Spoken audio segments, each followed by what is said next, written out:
तो बेटा आपका हेलो स्टूडेंट, आपके पास में क्या कक्षा 10वीं गणित का आपके पास में पहला टॉपिक दिया। आपको क्या दिया आप लोगों को? वास्तविक संख्या है ना। सबसे पहले आपको बताया जो आपका टॉपिक दिया आपके वास्तविक संख्या है ना। जो आपका मैथ्स है वो CBSE वाले के लिए भी है आपके पास में, और क्या क्लियर है आपका NCERT वाले के लिए है ना। तो जो आपका जो टॉपिक है आपका वास्तविक संख्या है, ये आपका 6 मार्क्स का आएगा आप लोगों को। इसमें आपका आएगा आपका एक ऑप्शन, एक रहेगा आपका 2 मार्क्स का, और एक क्या रहेगा आपके पास में 3 मार्क्स का। मतलब टोटल मिला के आपके पास में कितने मार्क्स करेंगे? आपके पास में 6 अंक का रहेगा आप लोगों को, है ना। इस अध्याय में आप लोगों को 2 फार्मूले रहेंगे आपके पास में।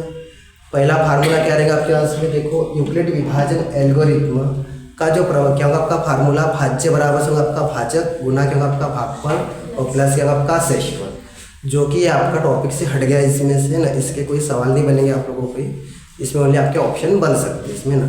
आ सकता है आप लोगों को ऑप्शन टाइप में भी आ सकता है कि यूक्लिड विभाजन एल्गोरिथ्म का प्रमेय लिखिए। तो क्या होगा आपका भाज्य बराबर से भाजक गुना भागफल प्लस क्या होगा आपके पास में शेषफल होता है इसमें ना। यहाँ पे अपन इसको इस टाइप से लिख सकते हैं अपन, a बराबर से BQ प्लस R होगा इसमें ना। ये क्या रहेगा आपका भाज्य है, B क्या रहेगा आपका भाजक रहेगा आपका, और Q क्या आपके पास में भागफल रहेगा आपका, और R क्या रहेगा आपके पास में शेषफल। ये आपका फर्स्ट फार्मूला होगा आपके पास में। फिर आपके पास में सेकंड फार्मूला रहेगा आपके पास में कि 2 संख्याओं का गुणनफल बराबर से क्या होगा आपका HCF गुना LCM। ये जो फार्मूला है बेटा आपके लिए, ये सिर्फ आपको 2 संख्याओं के लिए ही लागू होगा इसमें, है ना। तो क्या होगा आपका इसका 2 संख्या के आप लोग A और B मान सकते हैं आप लोग।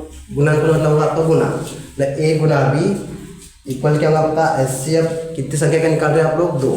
तो A कॉमा B होगा आपका, गुना क्या होगा आपका LCM होगा आपका A कॉमा B।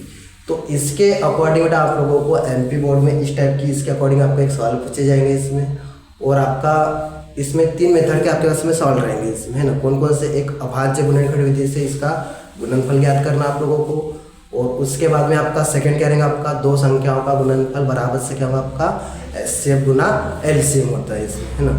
इन्हीं के अकॉर्डिंग आपको रहेगा। और थर्ड तो आपको पता है इसमें कौन से रहेगा आपका, सिद्ध कीजिए कि जो आपको संख्या दिए रहेंगे वो क्या रहेंगे आपके पास में अपरिमेय संख्या है इसमें ना। तो इसके अकॉर्डिंग आप लोगों को सबसे पहले आपको 2-2 मार्क्स के लिए पूछे जाते हैं कौन से? अभाज्य गुणनखंड विधि से आप लोगों को गुणनफल ज्ञात करना है इसमें, है ना। तो मान लो उदाहरण के लिए अगर आपके पास में दिया है कि संख्या, अगर आपके पास में दिया आपको 140 का आपको अभाज्य गुणनखंड ज्ञात करना है इसमें, है ना। तो जो संख्या आपके पास में 140 है, इसका अभाज्य गुणनखंड आपको ज्ञात करना है।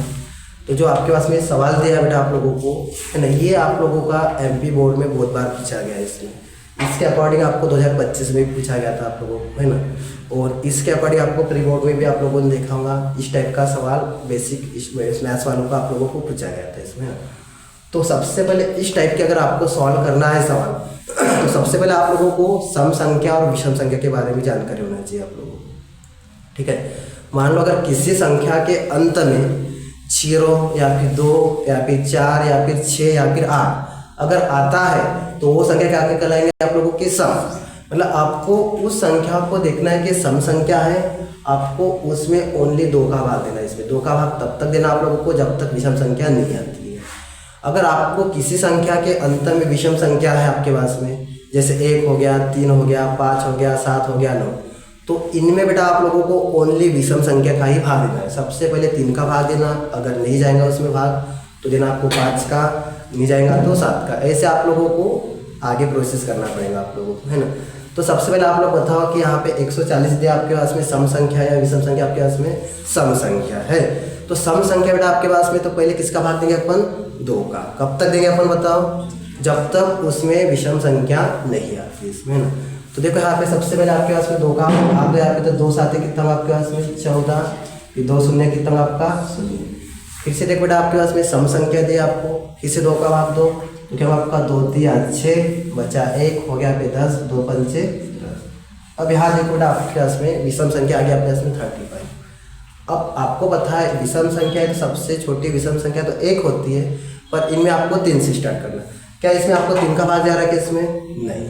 उसके आगे कौन से रहेंगे आपकी विषम संख्या? आपके पास में 5, तो 5 का दे दो आप लोग, तो क्या होगा आपका 5 7 क्या होगा आपके पास में 35। और किसका जाएगा इसमें आपका 7 का, 7 एकम 7 हो गया आपके पास में।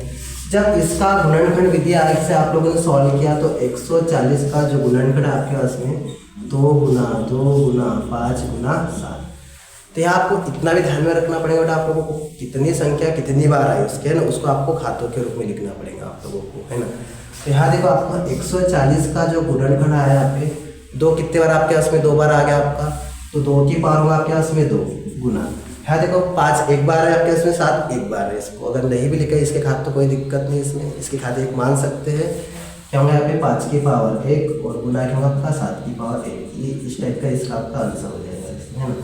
तो आपको इस टाइप के जो सवाल है बेटा आपको एमपी बोर्ड में बहुत बार पूछे गए इसमें, है ना। तो इस मेथड का आप लोगों को सवाल आप लोगों को अच्छे से प्रैक्टिस करना है। इतना ध्यान में रखना आप लोगों को कि जो संख्या सम होती है उसमें आपको 2 का ही भाग देना है। कब तक देना बेटा आप लोगों को, जब तक उसमें भाग देने के पर आपको विषम संख्या नहीं आती है। जैसे आपकी विषम संख्या आती है तो 3 से स्टार्ट करना, 3 का भाग नहीं जाएगा आपका तो 5 का, ऐसे आप लोग आगे प्रोसेस कर सकते हैं इसमें। तो इसका आपके पास में बेसिक आप लोगों को कॉन्सेप्ट क्लियर होना चाहिए आपके सम संख्या और विषम संख्या इसमें, है ना। तो इस टाइप से आप लोगों को ये सवाल आप लोगों को, ठीक है, आना भी चाहिए और बनना भी चाहिए आप लोगों से, ठीक है।